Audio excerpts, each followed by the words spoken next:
ശക്തമായ മഴയിൽ ഉരുൾപൊട്ടിയ മണ്ണാർക്കാട് പാലക്കയത്ത് സ്ഥിതിഗതികൾ മെച്ചപ്പെട്ടു. പ്രദേശത്ത് മഴയ്ക്ക് ശമനം വന്നതിനെ തുടർന്ന് വെള്ളം ഇറങ്ങി തുടങ്ങി. പ്രദേശത്തുള്ള കടകളിലും വീടുകളിലും വെള്ളം കയറിയതിനെ തുടർന്ന് നാശനഷ്ടങ്ങൾ ഉണ്ടായിട്ടുണ്ട്. ഇതേ തുടർന്ന് കാഞ്ഞിരപ്പുഴ ഡാമിന്റെ ഷട്ടർ തുറന്നിട്ടുണ്ട്. വാർത്തയുടെ വിശദാംശങ്ങളുമായി പ്രിയങ്ക ഇപ്പോൾ ചേരുന്നുണ്ട്. പ്രിയങ്ക, ശക്തമായ മഴയിൽ മണിക്കൂറുകൾക്ക് മുൻപാണ് ഈ മണ്ണാർക്കാട് പാലക്കയത്ത് ഉരുൾപൊട്ടിയിട്ടുള്ളത്.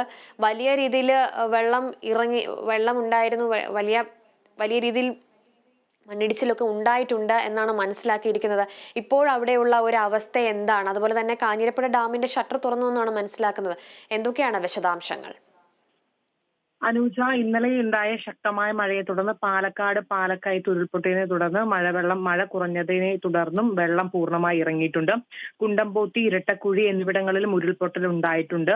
അതുപോലെ തന്നെ മറ്റു ചെറിയ ചെറിയ സ്ഥലങ്ങളിലും ഉരുൾപൊട്ടൽ ഉണ്ടായിട്ടുണ്ട്. കാഞ്ഞിരപ്പുഴ ഡാമിന്റെ ഷട്ടർ താഴ്ത്തിയിരുന്നു. എന്നാൽ നിലവിൽ 12 മണിയോടെ ഡാമിന്റെ 3 ഷട്ടറുകളും തുറന്നിരിക്കുകയാണ്. പ്രദേശത്തും കടകളിലും വീടുകളിലും വെള്ളം കയറിയതിനെ തുടർന്ന് നാശനഷ്ടങ്ങൾ ഉണ്ടായിരുന്നു. എന്നാൽ അപ്പോൾ അവിടുത്തെ വെള്ളം കയറി ചളി നിറഞ്ഞ സ്ഥലങ്ങൾ നാട്ടുകാരും അതുപോലെ അഗ്നിസേനാംഗങ്ങളും ചേർന്ന് വൃത്തിയാക്കുകയാണ്.